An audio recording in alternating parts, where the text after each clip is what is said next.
I actually noticed you in was actually in Triple Threat.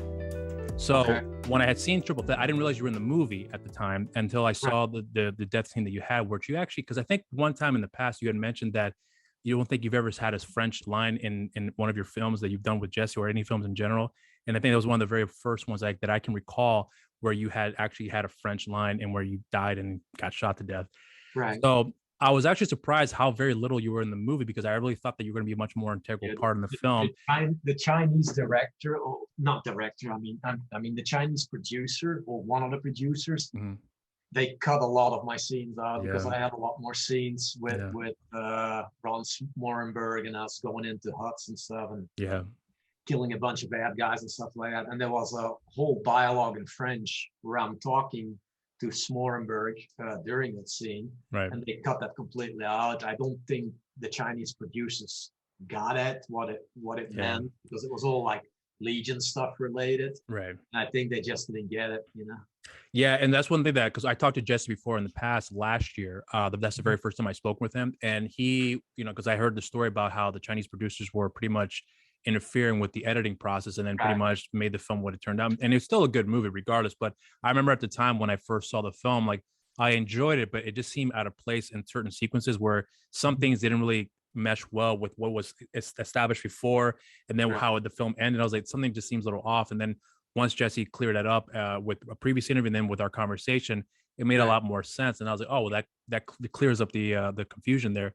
So when I saw that movie, that's where I noticed you, and I thought, this guy seems so important. Why is he in the movie? But for that little, only to be killed off when he had a very visual death scene that seems very impactful, but there was no proper lead up to that. That's why I noticed a lot of the disjointedness of the film. But again, I still enjoyed it regardless.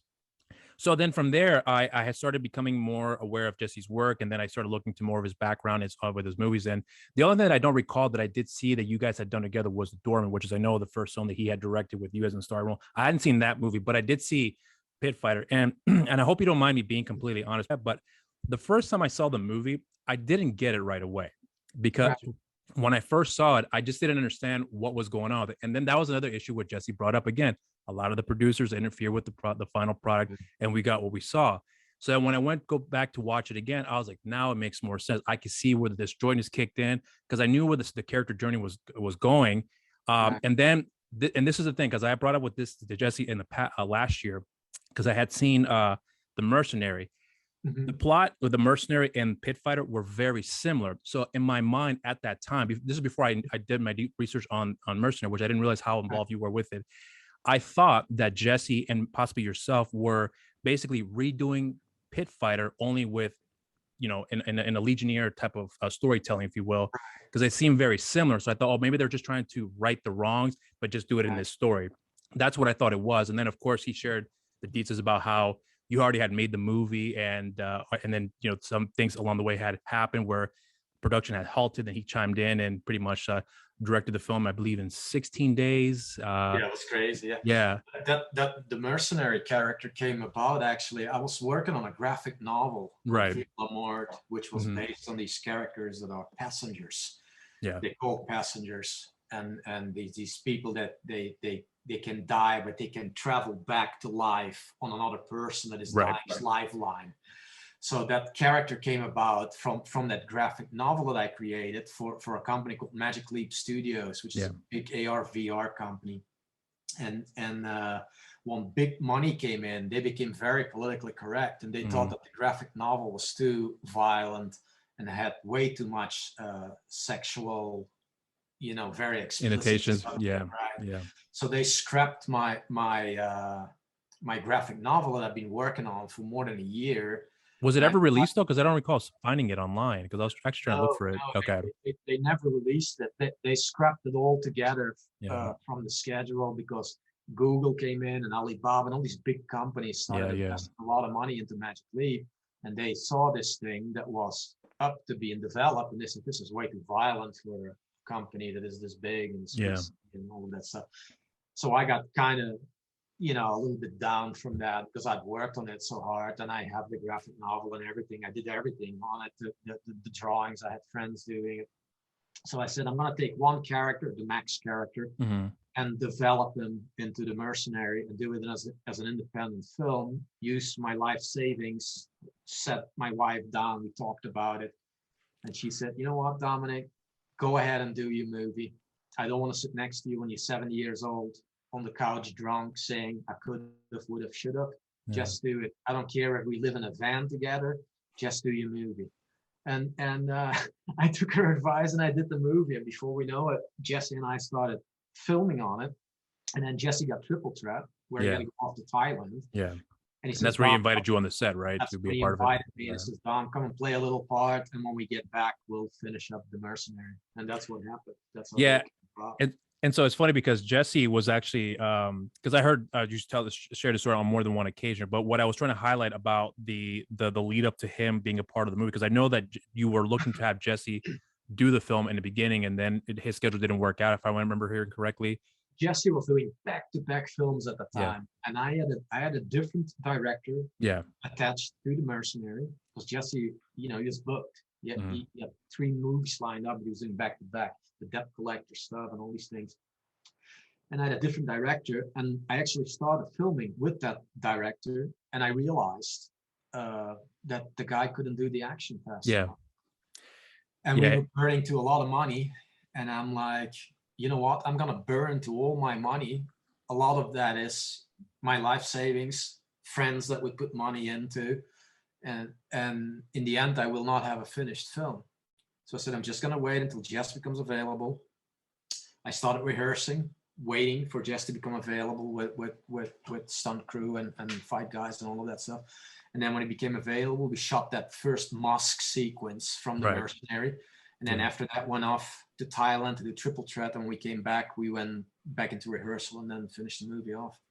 Yeah, and that was the thing too that I picked up on the movie, where I had heard Jesse, because again, this is the incident that he had shared in as far as like the struggles that you were going through and having that film made, because he had mentioned before that when the production first started with the previous director, that you weren't necessarily too happy for what you just mentioned before about how the action scenes were being directed at a pace that needed to be, vamped up to, considering the amount of time you guys actually had to shoot the movie, and having Jesse coming in with his background, knowing full and well what he had to do to keep up the pace for that. So that was something that I did not realize how much work was actually involved in having to get that film done in such a short span amount of time. It's crazy too, because we started rehearsing sometimes with stunt crew and fighters and stuff like that.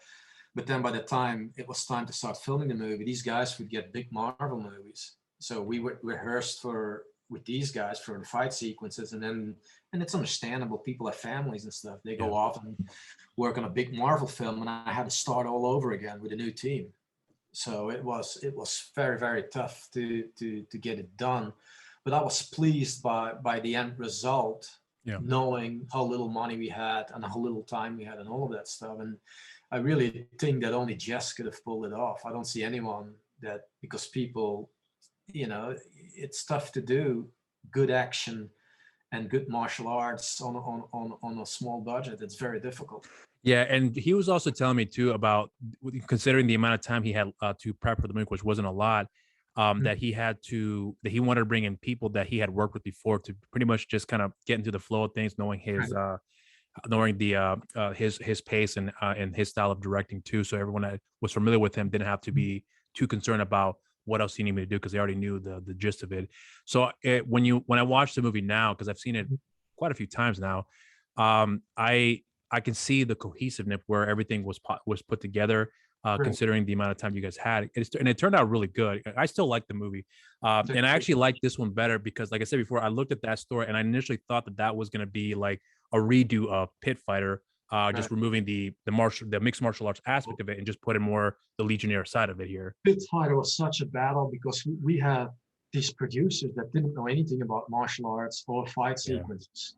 And they would come in, and at a certain point, they took the movie away from us. And they were doing the editing and all of the stuff themselves. And it's like, guys that didn't know anything about martial arts or editing or much movie making, it was a real battle. Jesse and I had to go in sometimes at nighttime with this guy that was on drugs, that was an editor. to help us like sort things out. It was kind of crazy. And I used my own money to shoot a lot of the assassination shots in the movie, or where the character goes and he assassinates all these people. I used my own money to shoot that stuff, to make the movie better. And we were doing that stuff without permits, shooting fully auto Kalashnikovs in a building in Hollywood and stuff like that. We were taking crazy risks just to make the movie, you know, somewhat decent. And at the same time, we were battling with these producers, like I said, that didn't know anything about fight or action films. Well, so let's. I want to actually get into how things have moved along the way here for you, because you know, I know you've commented before about, you know, what you have been doing throughout your career, fight coordinating, stunt coordinating, things of that nature, and, you know, working on some major tentpole projects. Many people who may not realize you've worked on Gangs of New York, Beowulf, just to name a few. And, you know, and you've mentioned, I know before, and this is actually one of the people will remember the scene, you had your debut in Mortal Kombat. For those who don't realize, that's where you actually met Jesse. In fact, when I messaged Jesse before in the past about because I had planned on doing a review for that movie for its anniversary, or no, I'm sorry, for the lead up for the new film that was supposed to come out. I had asked him if he could just share some insight about what it was like on set in making that movie. And I had known before that he had met you, and that's where you guys had became very acquainted with one another. And then you guys have to realize you had a lot of things in common, films and things of that nature. And then from that point on, he was like, and that's when we decided we want to take over the world to, you know, make a stamp in the industry. And then, you know, guys have kept on doing that throughout the years. And the reason why I found Jesse's journey extremely interesting. And then when I noticed how involved you were in his project too, that's when I started taking more notice about your career path as well, as where you actually mentioned on a fairly recent interview that you've done, where you compared Jesse's career, that of a prize fighter who's knocked out everybody but never got the chance to fight for the title. And when I heard you say that, I was like, you know what, he's got a good point. But then I looked at your career too, where I thought you had a lot of more or less the same thing, where Pit Fighter was going to be that movie that really could have helped out and provide a new action star, if you will, but also show Jesse V. Johnson's directing abilities too, and showcasing the action character story, because there was a lot of great character moments in that film, which is why I felt a little disjointed about how certain things were put together, because it seemed a little lopsided in certain pacing here. But knowing what he had done, you know, up to that point where I saw the movies and then going back at it now, I could see where Jesse's way of storytelling was always there, but it just got better and better and better. And that goes along with how he had noticed a lot of your strengths in your acting ability too, which obviously has gotten better and better throughout the years. So I compare the both of yours career in that same regard, because Jesse had, you know, worked in his field in the stunt world, and then of course doing directing, and then you as well having involved in the stunt world too, acting to a degree, and then having to making these projects on your own. And then, you know, it seems like you have a very, very choice approach in how you want to go about it. And I respect how you've done that, because it's not a very easy thing to do. But the thing that I always respect people the most is that they stayed consistent with it and they grind through it despite the hardships. So I hope I'm not sounding like as if though I'm kissing your ass. It's not what I'm doing, but I'm just trying to be very cognizant of like how you have taken an approach with your career that could be very discouraging, and then yet you've still been able to go push through it and where you are now. That after we did Pit Fighter, we could have done movies like that very fast after, but it was partially my mistake that I didn't jump on it right away. I remember after Pit Fighter was being released on Spike TV and they were running it all the time, I was walking down the street this one time, and these three guys called out my name, and it made me feel weird because of the background from the military that I have. I didn't know if it was people that recognized me from watching the Pit Fighter film, but immediately after they say, "Hey, Pit Fighter, man," and stuff like that. But that instant where they called my name from across the street, it brought up a weird anxiety into me. Because after the Foreign Legion, I was working as an independent soldier for SAD, and we were in Yugoslavia hunting these Serbian death squads.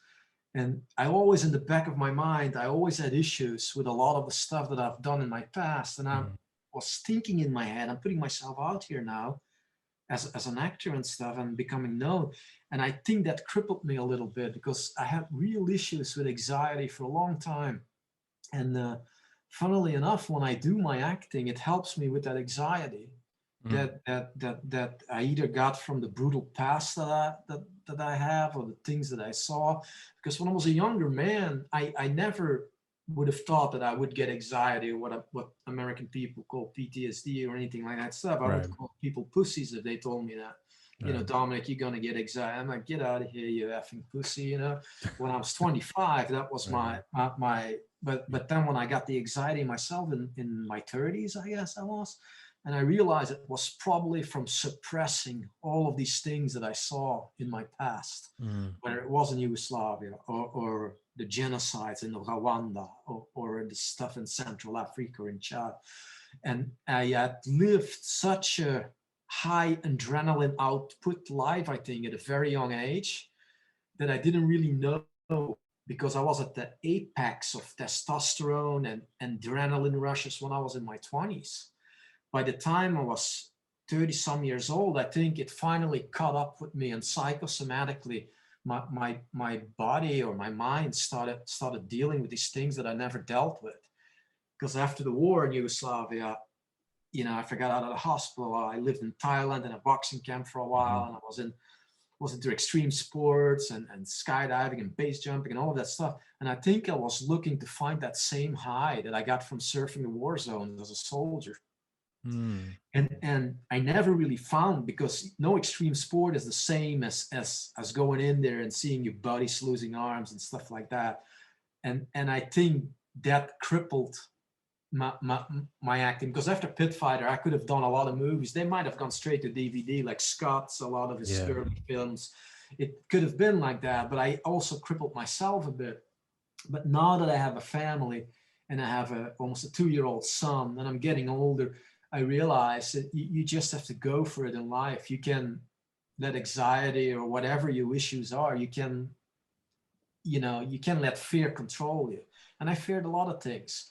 But I also realized that if you never face your fears, it's like living in a castle that is built on sand. At some point, especially when I was young, I was scared too. I'm not gonna lie. The first time I went on an intervention with the Legion, I almost pissed my pants. You know, and there was guys with me that have a lot more experience than me. They were ex-elites or special forces soldiers from America or other countries, or Russia or whatever. Just really interesting characters. But I was a rookie compared to these guys. I was 18 some years old, and I was really scared the first time that we went out on an intervention. But you face those fears. You have to face those fears. But when you come to civil life, everything is different. Right. You know, my fears were going to the grocery store by myself and thinking that people are looking at me. My hands start sweating and stuff like that. Okay. And the acting helped me with all these emotions, I guess, that were deep inside me that I never addressed. So it's like very therapeutic for you, and having to take on a character that was probably just as emotionally detached in some areas, where you actually get to have to deal with that and see that character's arc along the way to learn how they can better themselves in the process. Is that what kind of helped you with when you were taking on these acting gigs here? Because Pit Fighter and Mercenary are very similar in that, where they're rough backgrounds, go through a redemption story, and then there's a character arc where they find something meaningful along the way. So that helped you to have to learn how to deal with that in your own personal life, and having to confront that for yourself.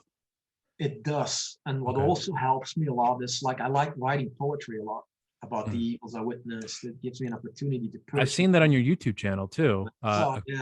Keeps me sane, and in a weird sort of way, by releasing all that darkness that is within me, stuff from my past. I can see the sun shine better today. I can be nice to my wife and to my friends and stuff like that, because I let all that stuff out on paper or on YouTube videos. And once I release it, each time it's like going to a therapy session almost. So the poetry that you write, because I actually did see a few of your videos. You do, I can't remember what was the last one you put up. It might have been like over 2 months ago, if I'm not mistaken. So because I picked up on that, and a part of me wondered if that was for that reason, because I'm not necessarily a poetry guy, but I understand why certain people do that, as a way for them to, you have physical expression, and then there's the intellectual expression, the more emotional, if you will. So to me, like, at the time, I'm not saying I didn't get it, but I was just trying to understand where that was coming from. But having you explain that now, to me, I come to understand that it's more about expressing it in other areas that you probably weren't so able to do before, and now you found an outlet to do that now. So I'm assuming that's kind of recent as far as you being able to overcome those emotional hurdles by expressing it through poetry. Is that a fair thing to say? Yes, sir. I Okay. started off just as writing things down on paper, because sometimes I especially when I drink whiskey, sometimes late at night by myself, a lot of these things come back and they revisit me. And it's like, if you keep holding on to all of that stuff, it can be good for you. Like a lot of the old timers, they never talk about the stuff that they saw and such. So now when people ask me, I talk about it. And I realized that one night, by writing down stuff, it felt great, almost like you're releasing that stuff that you've been holding on to for so long, letting it out. And then I realized that some of the thing rhymed like riddles almost, and poems, without knowing that I was writing poems. And I'm like, this is like a poem almost, this thing. So I started recording that and reading it. And on each poem that I write, before I read the poem, I explain a little bit where I was, what moment made me think these things or feel these things, Right. before I turn it into a poem. So do you do that intentionally, or does it just come spontaneous, or for you to do that? Because I'm wondering if, when you have those emotions built up, do you find the outlet that best fit you to express that, or is it something that you just have to figure out along the way? It just came by itself. I didn't think one day and I say, okay, I'm gonna write all of these things and turn it into a poem. It just naturally, organically, all just happened, because I never thought I was gonna be a guy that write. If you told me when I was 18-year-old, you're gonna write poems someday, Don, you get the F out of here. When I was a young guy, I was a real piss and vinegar kind of kind of a savage in when I was in the two rep, the guys in the two rep.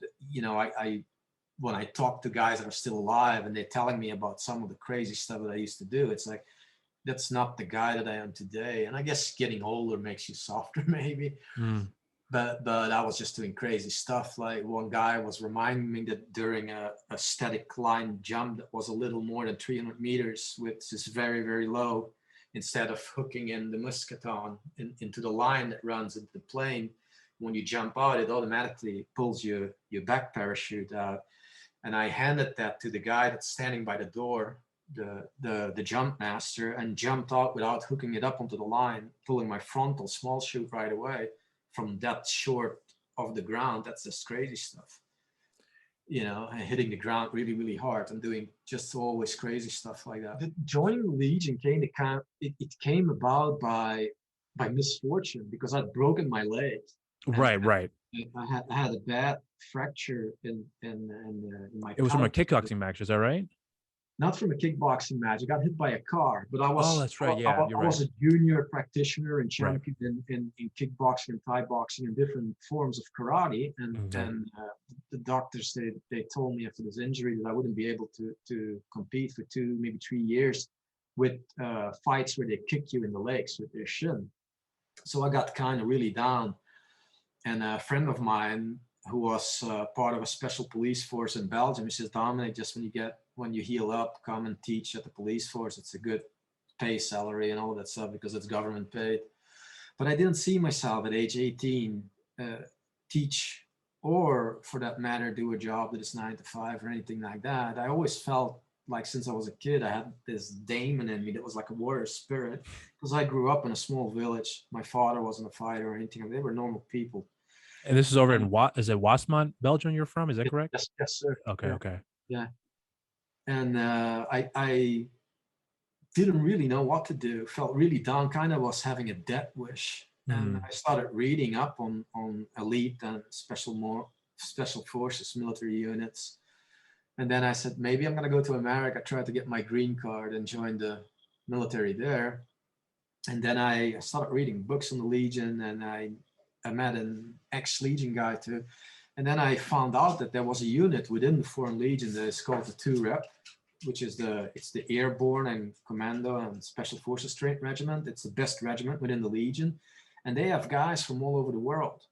I would say about any time 50 to 70% of the guys in 2 Rep are ex-elite or Special Forces soldiers from other countries that join the Legion after to go for whatever reason, getting in trouble maybe in the military they were in, or want to be part of the mythology of the Legion. Because a lot of people today, they don't know it still exists and what it is. Right. And so when you're going through the, you're joining the Legion now, and again, having that active personality, did that also help in satisfying that itch, if you will, of maintaining that momentum for yourself that you've had as a child, having to be physically active all the time? That also help out in helping you go through the motions of the training and go through the motions of the actual assignments you were going through? Like, did that in some ways help keep that momentum going for you, and having to calm yourself in those situations, especially with all the different assignments you're having to go through while you're on tour or whatever else? When I joined the Legion, it was very interesting in the beginning, because I have to be honest with you, I didn't think they were going to take me because I was maybe a couple months after I got out of the hospital with this bad injury. Okay. So I went there and did all of that stuff, and I said, they're probably not going to take me because they do really hardcore stuff. Then I'm going to take a gimp. And when I went to the place where you join up, they have a doctor doing your first medical and all of that stuff. And funnily enough, this doctor, who was now an officer that came up through the ranks, was a Belgian guy. It's really bizarre. And his kid was into martial arts, and he had a newspaper clipping that had written some stuff on me and some martial arts story. And after he did the checkup, he said, "Your leg is a mess. They're probably not going to take you." He goes, "But if you sign this for my kid, I will sign your medical papers." And it's like Legion's it's no other army would do kind of stuff. But the Legion is not politically correct. It's a bizarre place. Is it still like that to this day when it comes to their formalities, if you will? I'm not sure. I know they showed because I was in contact with the colonel that is now in the Legion, in the 2 Rep that is in charge. And during the Cameroon Day holiday, they showed my mercenary movie to all the young new guys that were there. It's kind of bizarre, Yeah. And they have all these plaques and stuff there on the wall where that's amazing. The 2 Rep where I used to serve. It's but the Legion was never politically correct. It's a really strange place. And it's an interesting place. As you know, I worked on and off for about 2 decades now in Hollywood. Mm-hmm. I know what rejection in Hollywood tastes like, and I worked with many celebrities and big producers and directors and all of that stuff, which most people would assume they're very interesting people, and some of them are. But the most interesting people I met was during my time in the French Foreign Legion. It was just... Also, as an independent soldier, I met some really cool characters, but the real characters that I met in my life were guys in the Legion. It was just bizarre stuff. So tell me about, when learning about your former crew showing your movie, The Mercenary. Like, how did that make you feel? Was that like a sense of like, oh my God, it's like they are showing something that I'm doing now, and are the guys reacting to it positively, or are you getting some sort of feedback about how they're seeing you in the movie? A friend of mine that served with me at First Company, you might have seen some of his videos on YouTube. His name is Thomas Gast. I have. Yeah, he did 17 years in the Legion, and it's a long time. That's a long ass time to do it, because it's a crazy, like I said, it's a crazy place. He told me, he says, "Dominic, after you left, you became kind of like a legend in the 2 Rep." Okay. Because during my first time on leave, instead of going to Paris or whatever and drinking and going to strip clubs and all that stuff, what Legionnaires kind of stuff that Legionnaires do, I went off to Thailand and fought in a bare knuckle kickboxing match. Right. And while I was in Thailand, they pushed the fight. So I realized when I was already in Thailand, I'm going to get back late from leave. Because if I take this fight, I'm going to come back. I guess I had to be back in Calvi on Friday, but by taking the fight, I would be back on a Friday, but in Paris. I would never make it back on time in Calvi. I would be at least a day, 2 days late. So I said, okay, I came this far. I was in Thailand. Sensei Smith, who was a well-known Kyokushin Kai kickboxer, set the fight up with me with a judoka from South Africa, Roberts. And they said, just do the fight, Dominic. They'll throw you in the brig, when you get back. So I ended up, doing the fight, get back to Paris on that Friday. Before I go back to Calvi, I decided to have a couple drinks. I meet these firemen in a bar. Oh, that's where you met J Van Damme, right? Yeah. I start talking to these guys and stuff like that. One of the guys had to be on duty at the Bercy Festival, wanted to celebrate his birthday with his girlfriend. We exchanged because I knew a Legionnaire. They knew I was a Legionnaire, 2-rep Legionnaire, and that's kind of highly regarded over there. Mm-hmm. So the guy gave me his fireman outfit so I could go backstage with them during the Bercy Festival, doing this like safety tours that they're doing for the fire department was doing. And backstage, that's when I met Jean-Claude Van Damme. Yeah. And it was bizarre because he was promoting a film called, I think it was called Lionheart here. Yeah. And that was about a foreign Legionnaire, 2-rep Legionnaire that takes off to go and do fight. Yeah. It was just so bizarre. Yeah. And Van Damme I think he thought that I was a fireman when I first talked to him. Mm-hmm. And he had to go and do his demonstration and all of that stuff. So I couldn't really explain. I'm a real 2-rep Legionnaire. These firemen, we just befriended having drinks, and they let me use one of the uniforms and do the patrols with them at the Bercy Festival. It was bizarre, and then I got back to Calvi, obviously, and I got summoned. I got thrown in jail, summoned to the captain's office. Yeah. They looked at all my pictures and stuff like that I had from these quick snap photographs that you develop right away. Mm-hmm. And they could see that I won the fight and stuff. And the captain said, you did well, you fought like a Legionnaire, so I'm only going to give you half of the time in the brig. Threw me in jail, did my Legion time, and then I came out, and then I did more and more what they call faire des bananes, or do shenanigans. And little by little, I became this like legend without even knowing that I was becoming this character within the Legion that is the place of crazy people. So let me ask you something, because I hope you don't mind if I'm changing subjects here. So your background, you're from Belgium. Obviously, Van Damme is from Belgium too. Now, I know of Belgium, but the thing that I'm not too familiar with is where the regions are, where the languages are spoken. Because I know Flemish is a language there, obviously French, Van Damme being one of them. But you grew up speaking Flemish. Is that correct? Yeah. Okay. So Flemish, and then learned French when I was in the Legion. Right. Learned German and English a little bit in school when I was going through high school. And French I really learned in the Legion. So my French, when I speak it today, it's like Legion French slang. Right. It's not proper Parisian French. So Jesse, because I talked to him fairly recently about Hell Hath No Fear, because when I had heard in a previous interview, we had said that same exact thing. You had to pretty much brush up on your French again, because you don't speak it that often. But the French that you speak is Legionnaire French, and that's the that was one thing that I don't have a really good ear for the French accent when it's being spoken. I'm not too familiar with it because I'm not around it enough. But in my mind, not knowing that, because I already seen the film before, I actually seen it more than once. But when I saw the movie, to me, it sounded pretty good, because I'm listening to Charles Fadi speak, who is a Frenchman himself. And I did notice that after I had learned, the way you speak French and the way that he speaks, I know he's born and raised in France, but hearing him talk, I could tell as I'm listening to the movie and watching more than once, okay, I can see the distinction between the two. Right. So, and I know that and this is the part where I'm trying to make sure I'm not going all over the place here, because Jesse gave me some wonderful insight about how he allowed the actors he gave them background about the characters, and then gave you liberty to do what you like as far as the background is concerned, to kind of get into the character, if you will. Mm-hmm. And then one thing you had said, which I thought was really, really fascinating, and this is the part where I realized, okay, this guy is a really good actor. And then it was when you said that my French, I had to brush up my French.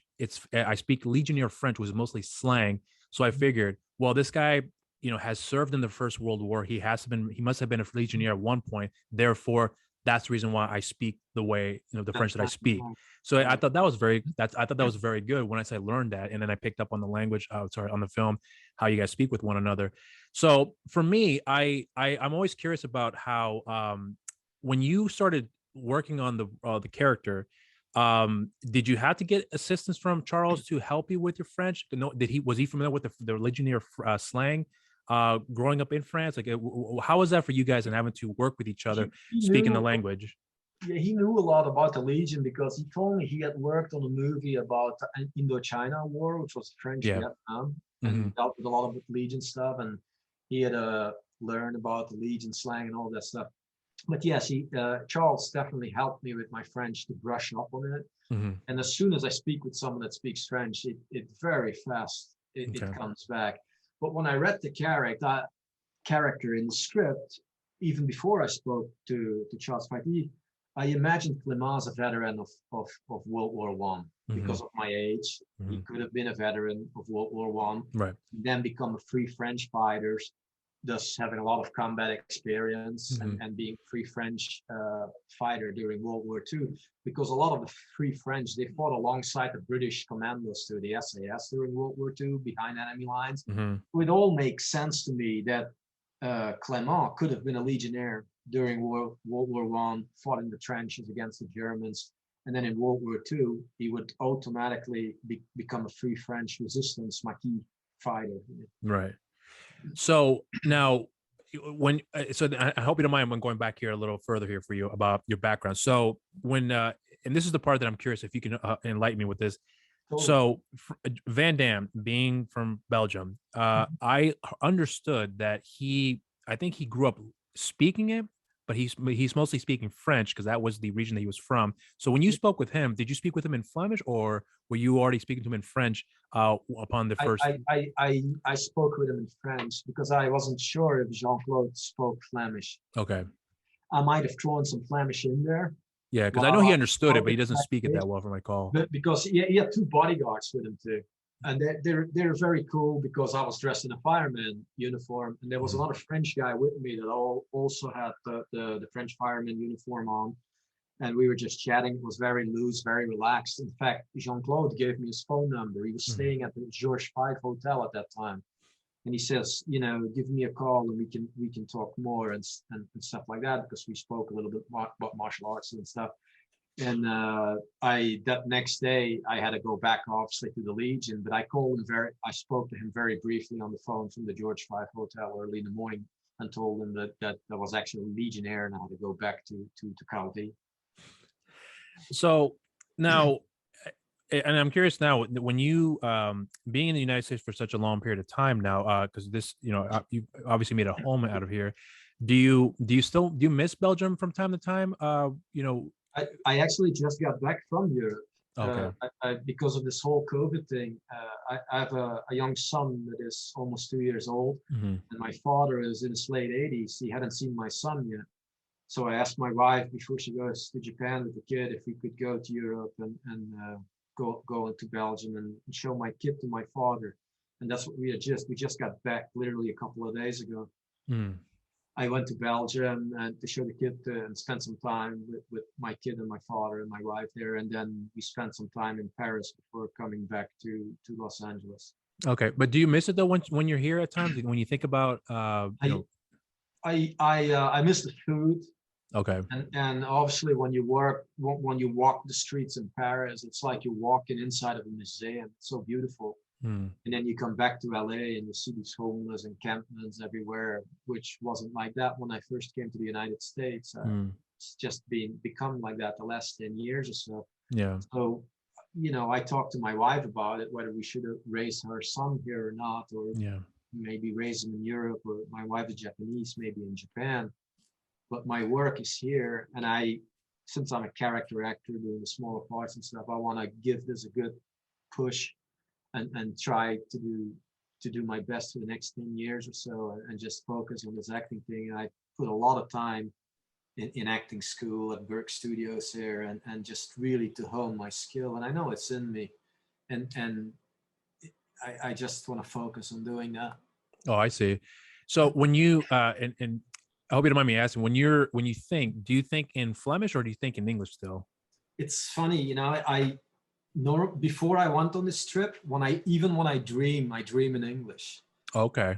But when I came back from this trip, I had a dream and it was mixed in English, French, and Dutch, all mixed together in the dream, which was because over there I was speaking Dutch and some German and French to different friends and stuff. Mm-hmm.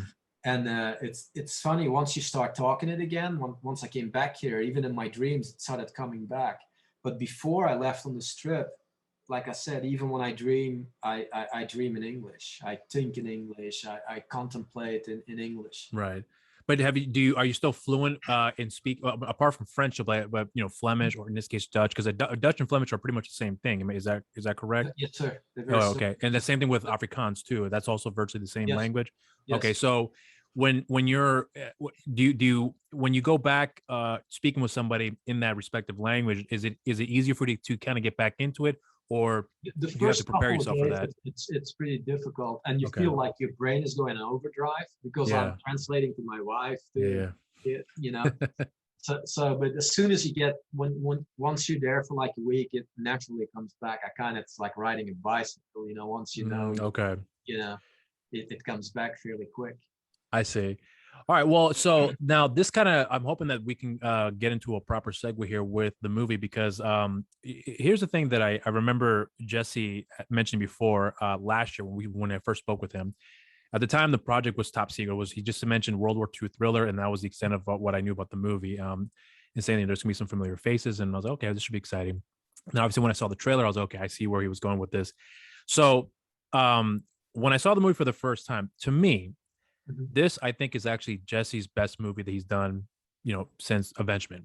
I think it's his absolute best. I totally agree. I think Avengement and this film is his best work. I totally agree with you. It's very well acted, this film. Hell Has No Fury. Timothy Murphy, Louis Mandylor, Charles Fati, Nina. Daniel Bernhardt, who I'd never worked with. Daniel, he was very easy to work with, and he was also, separate from being an actor and a good guy and all that stuff, he tried to get me on John Wick 4, but they had already cast the film. I spoke to J.J. Perry too, who's close friends to the director of the Wick movies, and he was trying to get me on, but they were already filming in Berlin and stuff like that, so it was a little bit too late. But I can't say good enough of Daniel Bernhardt. He's just a decent guy. It's difficult. It's an industry where people usually, they don't help each other much if they don't know each other. And Daniel, it was the first time I worked with him, and he was just a really cool dude. You had mentioned before about that working with other actors before, where this the entertainment industry can be it can be looked at as a very superficial industry, where there's a lot of everyone's out for themselves to be the next big thing, if you will. And it's actually very lately that I've come across, and I start to respect the craft more in the last couple of years. Really, to be honest with you, ever since I started looking into Scott's work, because Scott was one of those actors where I thought that this guy should be huge. He should be like the next Stallone, the guys of that kind of caliber. Scott should be an A-lister, right? He's got the good looks, right? He's got the physical skill. His acting has become very, very good. From doing more and more, he should be an A-lister. But I think today we're in a time where Hollywood has changed a lot. We have this whole, what do people call woke culture? Is that what people call it? Oh yeah, the woke culture. Yeah, cancel culture. Yeah. If Scott and I were around in the 70s, we'd be superstars. Yeah. There's no doubt about that. A Belgian newspaper called me the Belgian Charles Bronson. It's like, I can see that. But we're in a different time right now, where I think those, except for State and those alpha guys, I think it's tough to get in and get the big movies going. Yeah, and the thing is that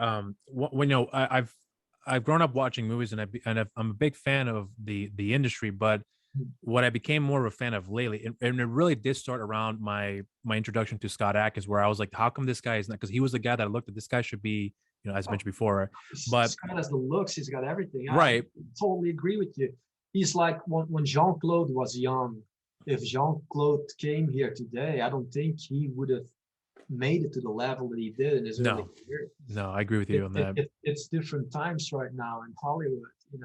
It's just something you deal with. It's like myself, I can be a character actor until I'm 80 years old, but for guys like Scott, it's sad in a sort of way, because Scott has the action, the stuff that he does, he won't be able to do that when he's 60, because it's very acrobatic, his style. Right. And what I was just trying to get at too is that when seeing Scott and then being introduced to Jesse and then all the other actors and directors that have come along the way as my introduction to Scott, Louis Mandylor, and I hope you don't mind if I'm taking away the spotlight from you, because I'm just trying to highlight about some of the amount of people that you yourself have worked with as well too. That Louis is a guy that I've also spoken with in the past, where I'm like, I look at him and to me, he's one of the greatest. This is my opinion. I'm not sure how you feel about it. I'm sure you will agree, but to me, when I saw Declan, that was the first time I actually took real notice of him. And then from that point, I became a fan of him. This guy is one of the greatest working actors I've ever seen in my life. How come he's not huge? Because every single time, whether the film is good or not, but every single time I see him in the movie, I know he's going to be doing it 100% all the time. Louis delivers, and I will, Louis and I go back many years before we can work together. I met Louis and his brother Costas. I met those guys at the YMCA when they were fresh at the boat, like myself. Mm-hmm. I used to live at the YMCA for a while before I got hired by Benny the Jet to be a sparring partner and Dutch and Thai style trainer for some of his elite fighters. And that's where I met Louis the first time, and at the YMCA, and Costas too. And Louis, on the movie The Mercenary, my project, Louis made me shine, because I was very insecure still, because I hadn't done the acting in a while. I was doing real estate stuff, and I was working for this Magic Leap thing, and I was doing all these other things, not really focusing on the acting stuff. But you were doing parts here and there with Jesse throughout the years, so I did see a lot of your involvement with that. But Louis was definitely, he helped me out shine in that part. Him and Carmen, the older actor that plays the priest that sadly enough has passed away since. Yeah, he was great. These guys really make me look good. I'll be always grateful for that. But like you said, Louis Mandylor, he always delivers. So is Tim Murphy, who was in Hell Had No Fury. Yeah, he's great too. I worked with Timmy on the first feature, the Doorman. Later became The Honorable when we recut it. Tim came here. He was on a TV show in Ireland, I guess, and we worked in that. And I have seen Tim's career go on Sons of Anarchy and do all these great projects and stuff like that. Fantastic character actor too. So it was just a great crew, all of these guys to work with.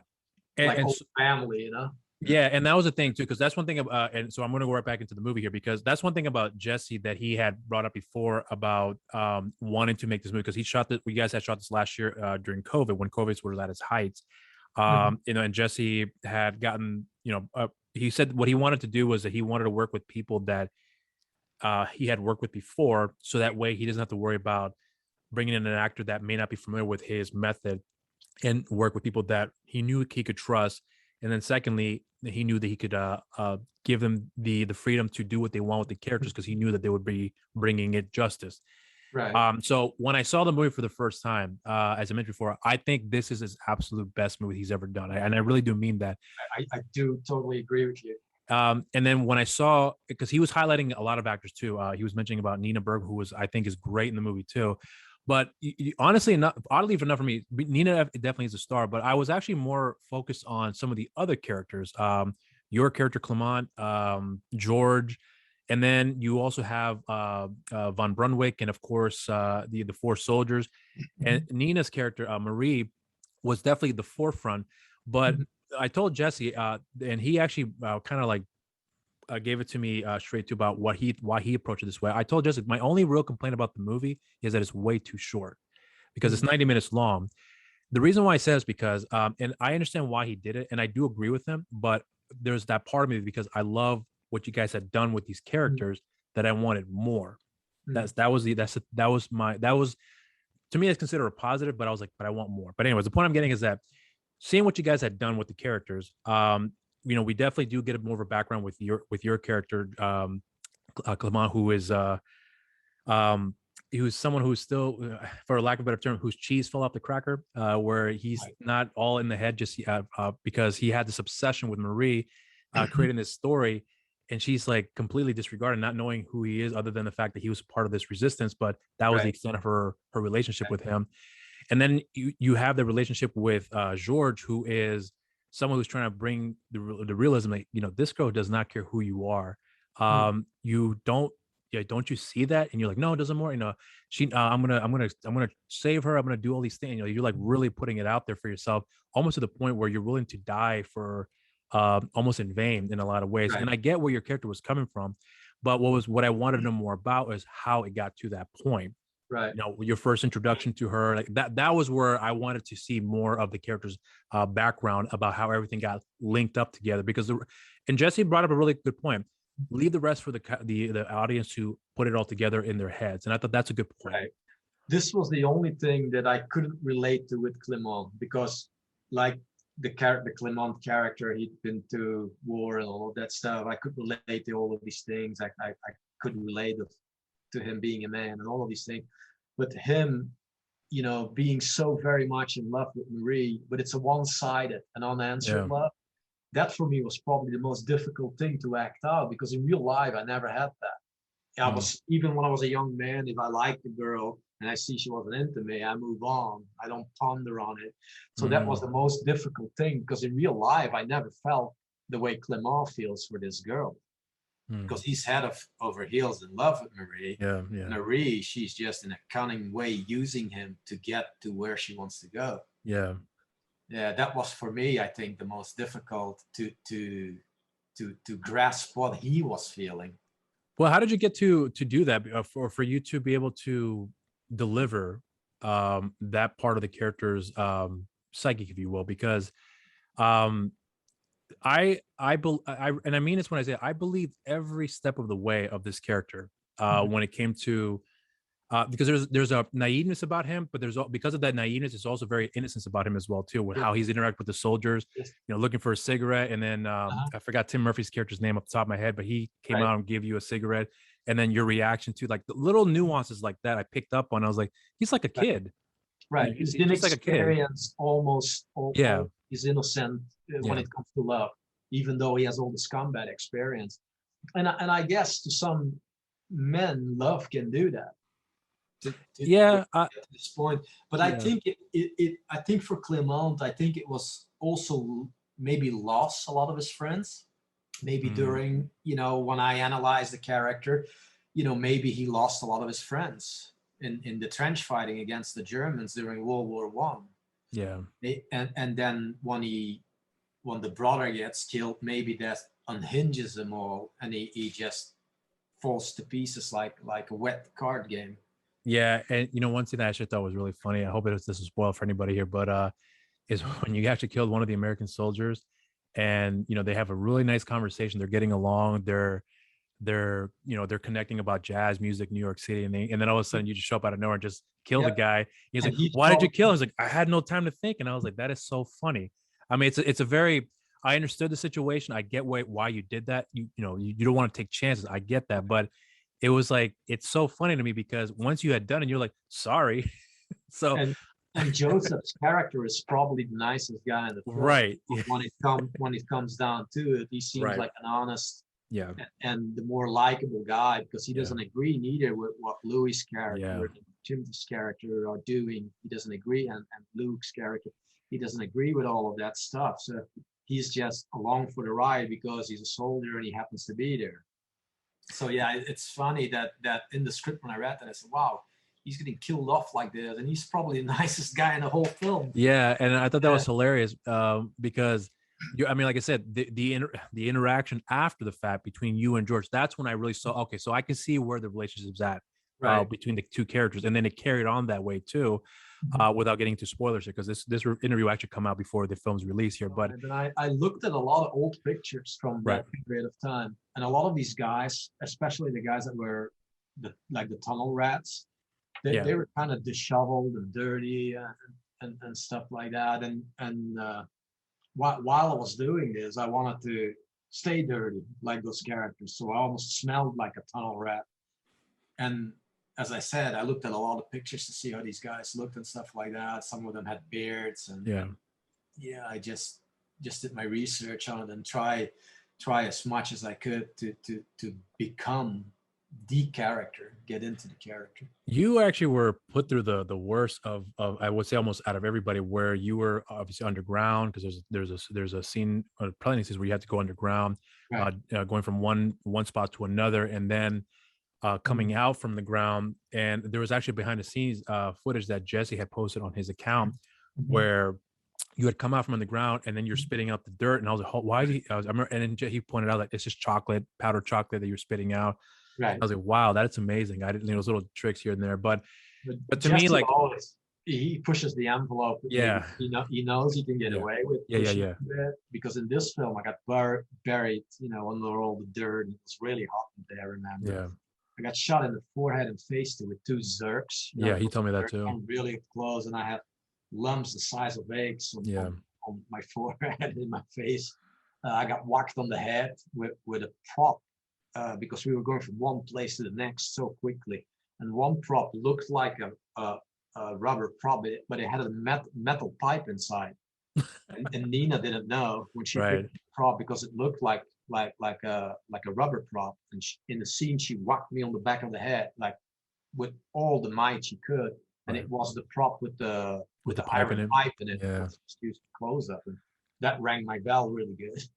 And then I got blasted in the dirt tunnel when they set the blast up too quickly, before I was halfway through it, and that too, my ears and everything. But like I said, Jesse likes to push the envelope. He wouldn't do that with a standard actor or regular actor. He knows he can get away with that with me. And he goes for the realism of that. It gives sometimes a different look on the person's face when it really hurts or you really get blasted. So would you consider this being one of the toughest physical acting parts you've taken on? Or? The physical stuff only kind of comes natural, because even I stay in very, very good shape, and I'm used to physical challenges. What was hard is that all of the actors had to get regularly tested for the COVID, because we were in the middle of the COVID, raging everywhere. And this film was also shot in different undisclosed locations. Most of the actors were living in trailers or abandoned houses that were close to the set. And, most of the film was filmed in a chronological order. It was cool to work like that, but it was also very, very challenging because of the COVID, and you had to get tested all the time and all these things. So when you completed the project, when you finished shooting your bit, you go home for the rest of the day, and you reflect on it now, especially with the events leading up to the release of this movie. Do you have a lot of good memories about that experience? But at the same time, was there a lot more that you learned about yourself in the filmmaking process? Because again, this is my opinion, this is your best role. So going through the preparation for the character, and then having seen, I would imagine you've seen bits of the movie too. Is that fair to say? Yes, I've seen the film. Yeah. Okay, so when you watch it, do you look back and say, well, you know what? It was hard, but I am so happy with what I've done, because I think this is what I was trying to accomplish that, and I feel like I succeeded. Like, do you feel that form of satisfaction, or do you still feel like I could have done better? I'm very proud of this film. As an artist, I think you always think you can do better, like most people, not just actors. I think we, whether you live in the past or the future, you always think something better, more important might happen. And by doing so, you will never live and experience the now. I prefer to live in the now. And I always approach each character as if it is the last one that I'm doing. It helps me become more aligned with the present moment, so that nothing that happens I will not experience. So I can have many harmonious moments existing in the now, in the present, while finding my own consciousness, but also what this character is, who he is, what he would be doing if this was a real person. when you watch the movie and anticipate the release, like what is it that you want people to take away from that? Not from just being entertained, but is there something deeper that you want to walk away and realizing that they're just watching the best of the best right now in front of their eyes when it comes to the acting department, the directing, the editing? Well, as an artist, or whether you're an actor or a writer, whatever it is you do, a painter, I think you always want to do your best work in the now when you're doing it, because you never know if you're gonna get another movie, another, for me, when I create a character or write a story, whether it's poetry or acting, it's never, I try it not to be ego driven for fame or wealth or any of those things. Those in my mind, they're empty pursuits. I do it so I can channel myself from deep within, to have a deeper understanding and desire to know what's in me, what's in my soul as a human being. And I think every artist, whether you're a director, a painter, whatever it is you do, I think most people come from that. Sure, fame comes with it and money, whatever, great. But I think real artists, they don't care about those things. If that's what you're in for, it's like I said, it's an empty pursuit. Right. Well, I'm actually more focused on like for the opportunities that would come about as far as getting more work, because to me that's what I'm looking at when I'm looking at the movie. I'm not thinking about, and I try to be very cognizant how I point this out, because when I'm looking at like for your like Jesse, Scott, Lewis, everybody involved, I look at them and say they should do bigger things, not because they should be famous. It's not what I'm looking at. I'm more about they should be get the opportunities, because the opportunities that of what they're capable of doing should be able to cement that these guys are good for the job. And if they're not, then they can figure that out for themselves and say, you know what, not this one. I'm going to focus on this. Have the ability to do that, and that's what I'm hoping that this movie would accomplish for guys like Daniel Bernhardt, Nina Bergman, Tim Murphy, Luke Fontaine. I'm not get everyone involved in this film and how long these people have been paying their dues. Right. They, people sometimes say deserve's got nothing to do with it, but if you pay your dues for that long and you consistently deliver, I think you deserve a chance. And I agree too. I hope all of these guys and Jesse.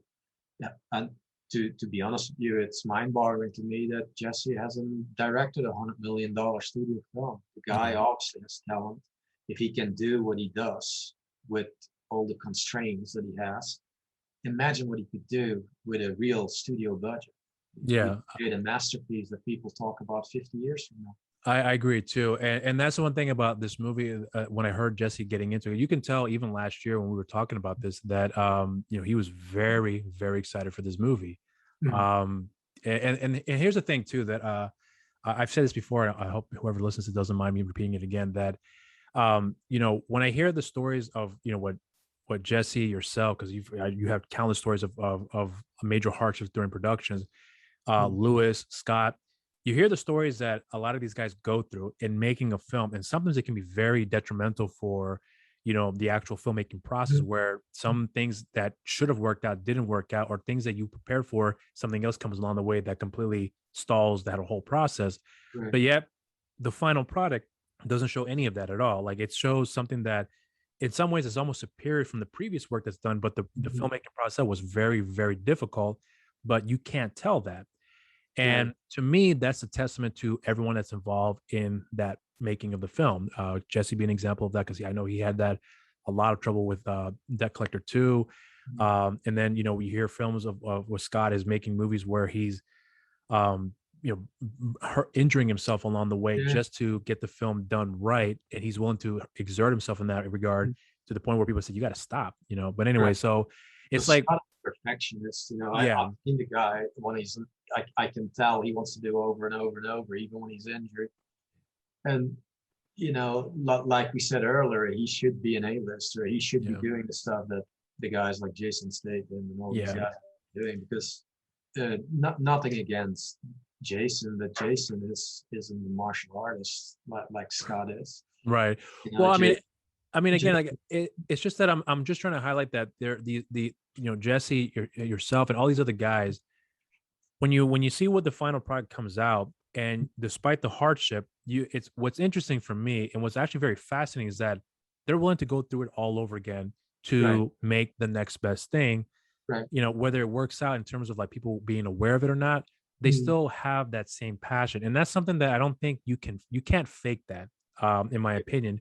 Either you want to do it or you don't. And even with my recent conversation with Jesse, when I was asking him about, you know, the representation he's got now ever since for Avengement and many of those films prior to that, where he's got more opportunities where he's able to walk through doors that he probably wasn't able to walk through a year ago. Now he's able to get through that opportunities now.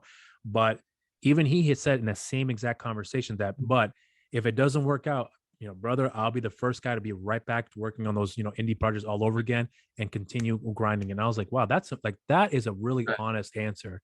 And to me, that is what an artist, I think, should say, because that's where they're really going to want to show, you know, what they're capable of pulling, even under the worst conditions. And Jesse, yourself, Scott, Lewis, and directors like William Kaufman, I mean, a number of different actors and directors that I've become fans of in the last 10 plus years. That's where the real story, I think, where you can really take the most lessons from, because it's easy to be a studio director. I'm not want to say it's easy, but it's easy to be in a position where you're a high level director. The struggles are different, but having the struggles as a guys like yourself and Jesse V. Johnson, that could wear somebody out to the point where they would never want to come back. And I admire that in you guys in doing that, and to still do that to this day, despite those setbacks that people may perceive to be as, but you guys still keep pushing forward. So, you know, when I watched this movie, there's the reason why I kept going back to watch it over and over again is because I just want to see the areas of improvements that I've seen before in previous movies and where I've seen it now. And it's night and day. Like Jesse's, I mean, I know he's always been a good director, but when you look at Pit Fighter and you look at Hell Hath No Fear, it is literally two different films. It's two different directors. I always say, you know, it's like self-knowledge. It can be learned in a book or at school. Right. You have to find that through living and doing it. Yeah. Right. That's what Jesse and I have done, you know, when we first came up together. Yeah. And that's something that I respect more now when it comes to filmmaking, because, you know, it's guys like yourself. And again, I hope you don't think that I'm blowing smoke, because that's not the case. But when I watch your films, I'm happy to see the progression you guys have made, and I'm happy to see the awareness that has come along the way. And then Jesse, in my opinion, seems to me that's the type of guy that doesn't forget where he's come from and who's also helped out along the way. I'm happy to see Jesse let's bring Tim back in here, because he's really good at this. Lewis, come over here. Dom, come over here. That's a very rare thing in Hollywood. Right. I think the reason Jess and I stayed friends for that many years, because, you know, we're like an old married couple. We know each other that long. I think that was a quality that I saw in Jess that you see in very few people in Hollywood. I've helped guys out starting their career as stunt coordinators, hiring them in big movies when I was a choreographer, but I was in a position that I could hire a stunt coordinator that never brought you back in when you were on the low end. But Jesse is different that way, and in a weird sort of way, he reminds me like the brothers that I had in the Foreign Legion. Those were guys you could count on no matter what. They would have you back, whether it's in a bar fight or in combat or whatever. They would never let you down. Yeah. And I see that very much in all of his movies, where you can see where Jesse is very passionate about telling a good story, no matter what the genre is. And so, you know, considering that Jesse has worked on a number of action movies in the last 5, 6, 7 years at this point, and then this one being, I would think, is the first non-action film he's done in quite some time. Having him do this movie, I'm hoping that doesn't deter anyone and not want to check out the film, because, you know, there is action. Because I think the only thing that I when I saw the trailer, because I was confused, I was like, I thought the trailer, because Jesse's like, it's not an action movie, it's a thriller. I'm watching the trailers, it definitely comes off an action film, but trailers tend to do that sort of stuff. Right. So when I saw them, it's to sell the movie, and I get that. But I can understand why they would, Jesse V. Johnson, director of Triple Threat, Hell Hath No Fear. And I could see why they did that. I'm not against it. I understand it. But when I watched the movie, I'm like, this is where Jesse's strengths are. And then Jesse's strengths also brings out everyone else's strengths too.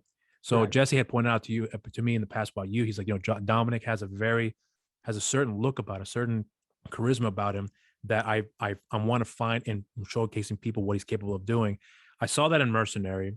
I did see it in Pit Fighter, but when I saw this movie, I was like, that's where I think everything comes out. Your dialogue, your way you speak, the way you interact with everyone else, and then having that silence that you have about yourself that I see in previous movies that I saw in this role.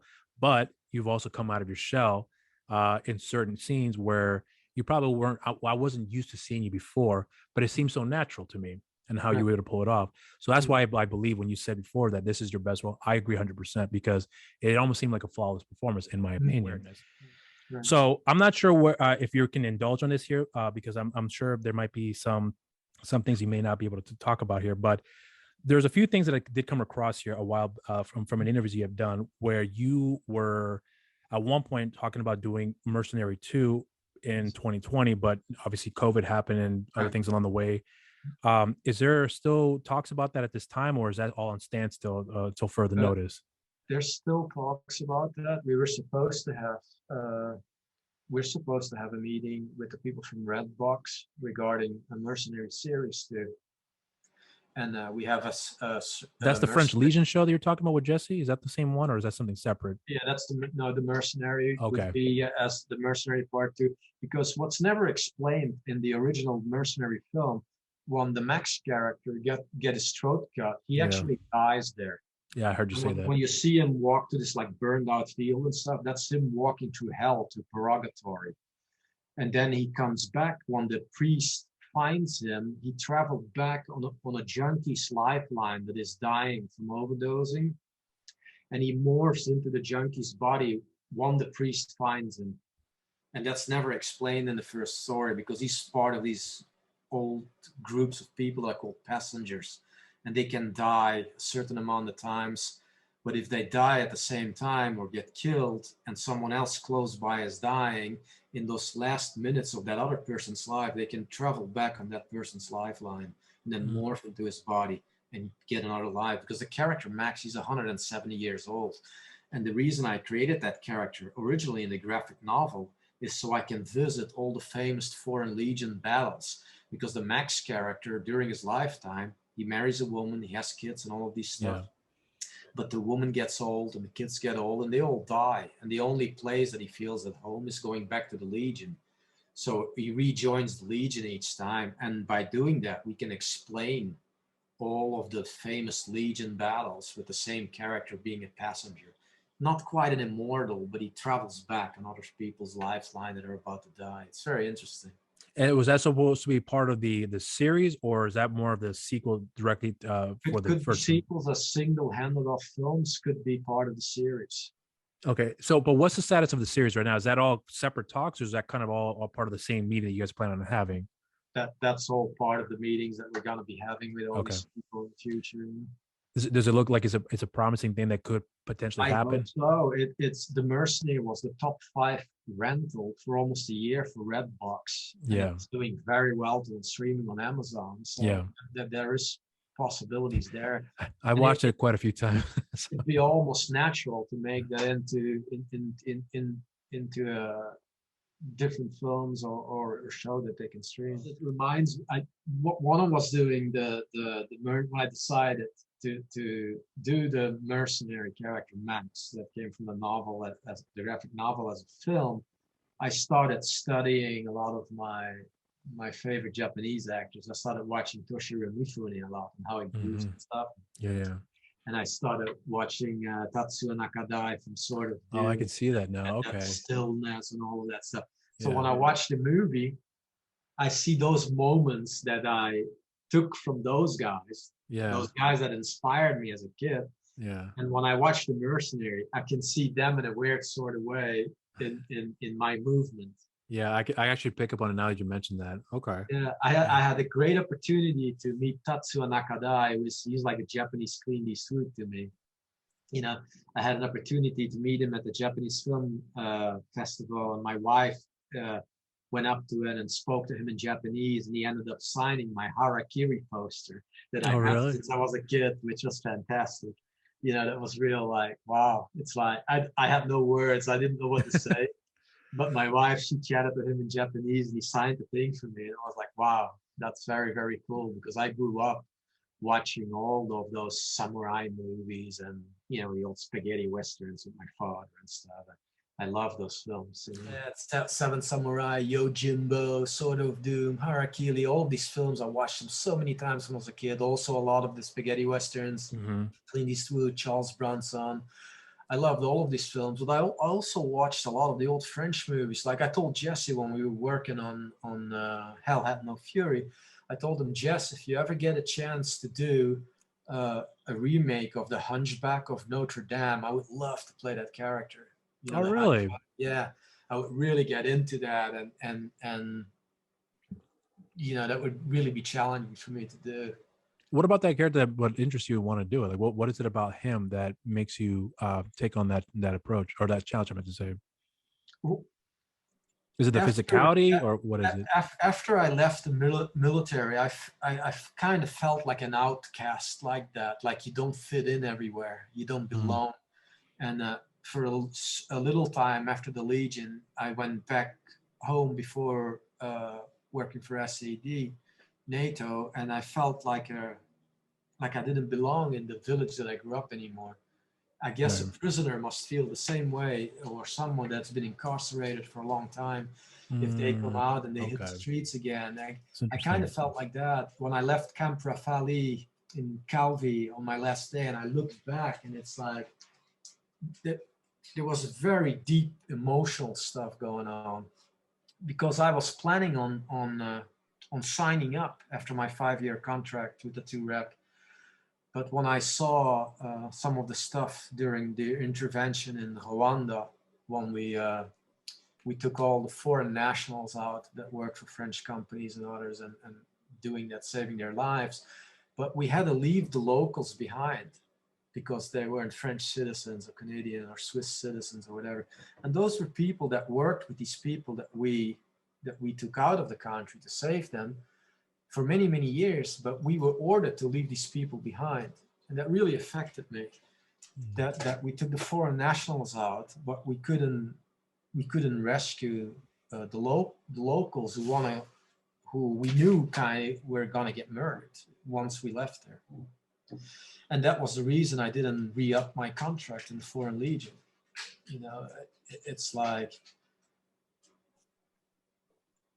it was, we knew that the Hutus were going to kill all these people deep down, even though we had to follow these orders, but it's something you have to live with. And that was the reason I didn't re-sign my contract with the Legion and left. And then after I left the Legion, going into civil life, I realized I didn't fit in civil life anymore. I'd seen things that my friends that I went to high school with that were now already married and were having kids, they hadn't seen those things. And I couldn't relate to anyone. So when an officer that I served under in the Legion, when I was in Belgium, called me and he says, Dominic, he had retired from the Legion and become a big wig for NATO. And SAD, the Special Activities Department, they were putting a group of people together that they hired as independents. They were supposed to wear no uniforms that were connected to NATO or any of the people that were part of that. And they were gonna go after the Serbian death squads that were killing innocent civilians in Yugoslavia. And when my former officer says, Dominic, are you interested to come on as a support sniper at SAD?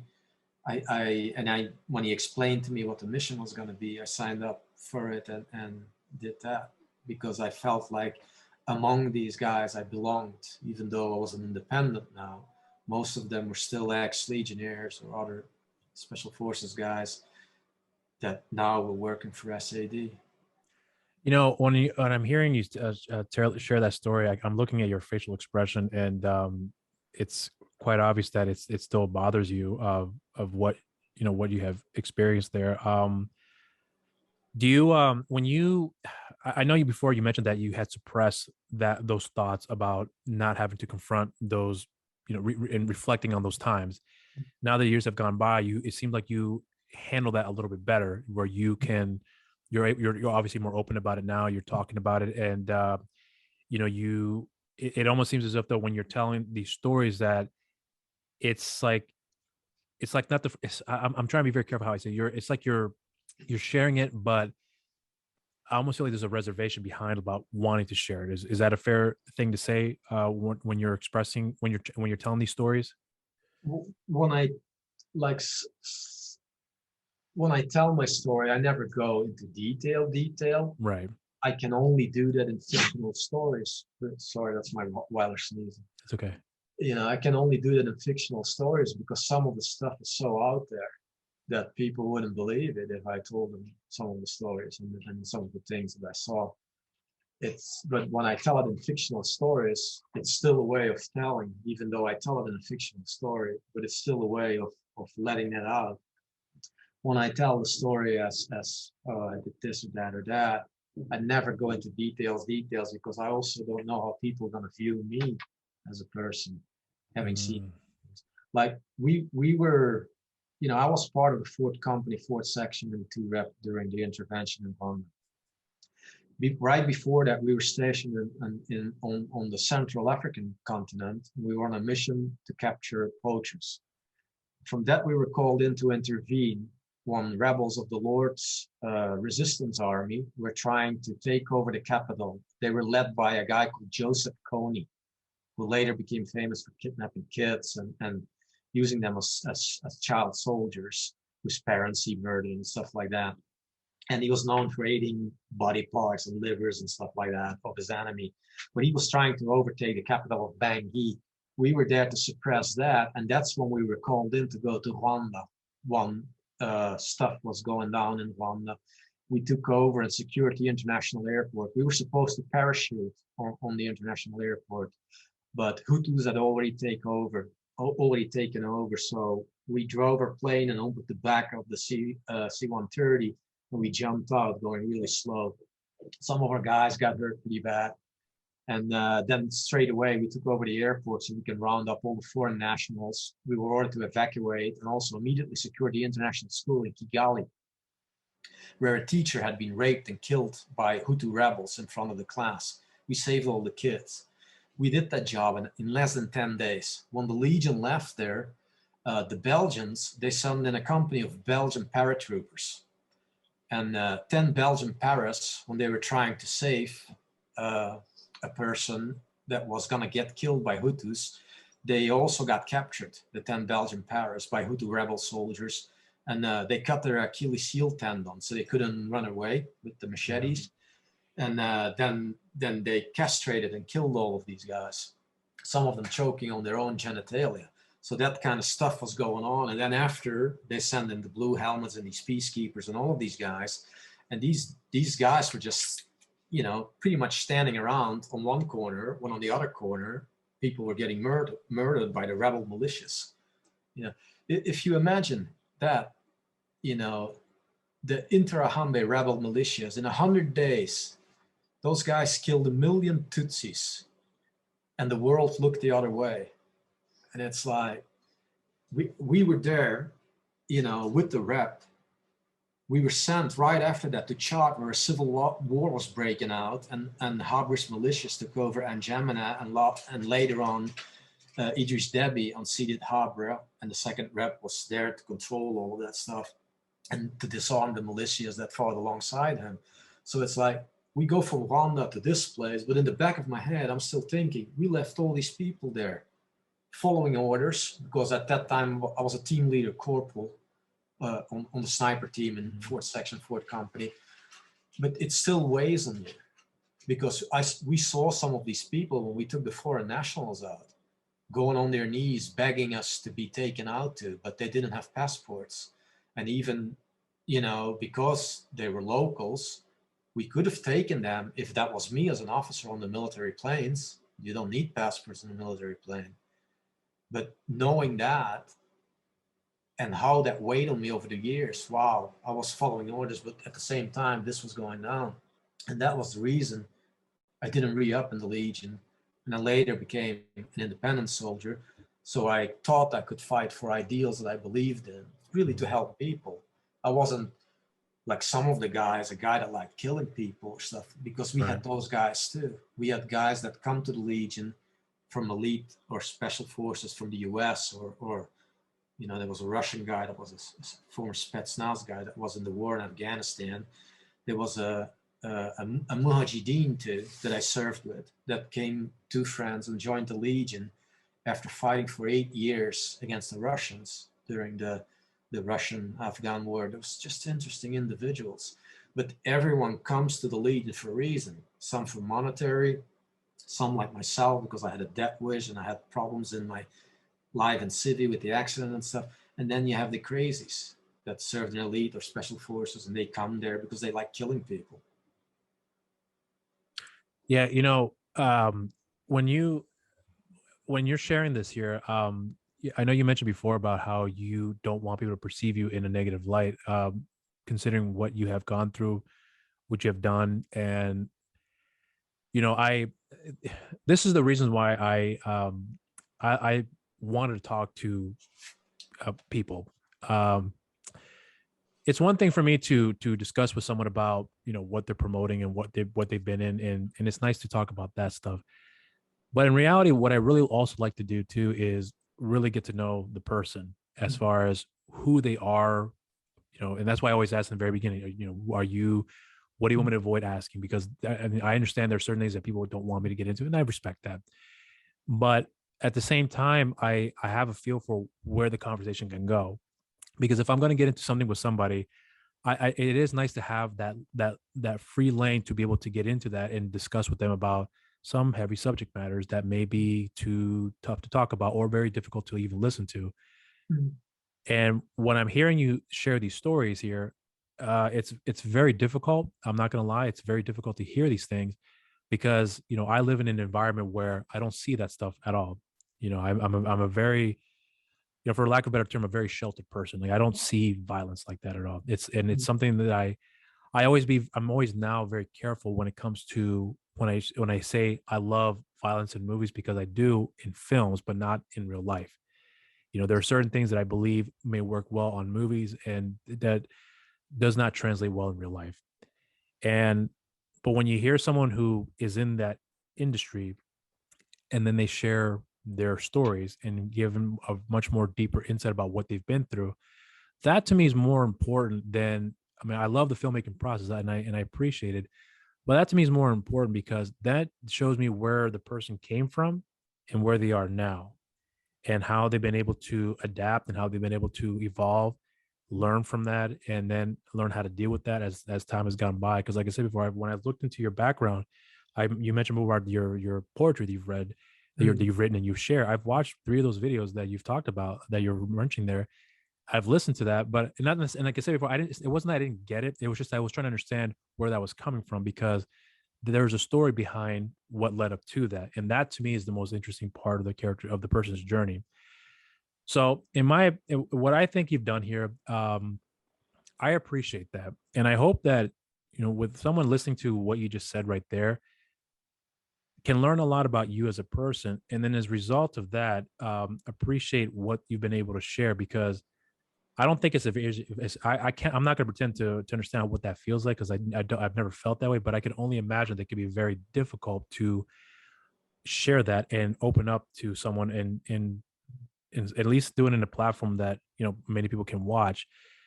So I always hope that whoever listens to that takes the time to understand where the person is coming from and understand where they are with it now, and understand the person that was in that environment 20 plus years ago is not the same person that we're talking to now. I do believe people can change. I also believe people don't change, but I also do believe that people that have changed, you can see that in every areas of their life when it comes to what they've done. In this particular case, I'm following your career, hearing the stories you've shared to a degree, more so now here. It makes more sense to understand your journey as a stunt coordinator, as an actor, in this case, as a father, as a friend to people in the industry, and friends in the Legion, of course, and where you are with it now. And hearing those stories, there's obviously an involvement that I've picked up on that I'm starting to understand a little bit better, but I wouldn't have known that if we never had these conversations as well, too. I think as humans, it doesn't matter what your background is, you will eventually face some kind of struggle. And as humans, we tend to dwell on negative things much longer than we do in the positive part. I think there's a correlation between your mental state and the things that happen to you by how you think. I think if you try to have a positive mindset most of the time, good things will happen to you, and the universe or whatever it is you believe in, it will listen. So I am very grateful again that you've shared that, and you've also been very forthcoming and be willing to talk to me, considering your busy schedule, I imagine. But I really don't have anything else I can add to that there, because I feel like if I do that, I'm just going to be talking forever there. Thank you so much for giving me the opportunity to come on and promote Hell and Fury and have this wonderful conversation. I really appreciate that. I hope that with what people come to see with Hell, Hath No Fury, they will respect you as an actor, but also respect everyone else in what they've done with the movie too, because it's a brilliant movie, but at the same time, you're seeing the years of work of what it took to improve on the craft as an actor, as a director, as a writer, and everyone else involved who have been in the industry for decades. And now, people can see that pinnacle of where they've been able to come at as far as their craft is concerned. So I hope people will respect that and also give you guys the time of the day to show you guys your flowers, as my good friend Patrick would always say here. So by all means, feel free to reach out to me. I would do my absolute best to help out in promoting that as well too, whatever you guys come down the pipeline. So please don't hesitate and reach out to me for that, because I would love to help out if I can. Thank you very much. Really appreciate that, and have a lovely evening. Yeah. You as well, man. Have a good one. Cheers. Thank you very much.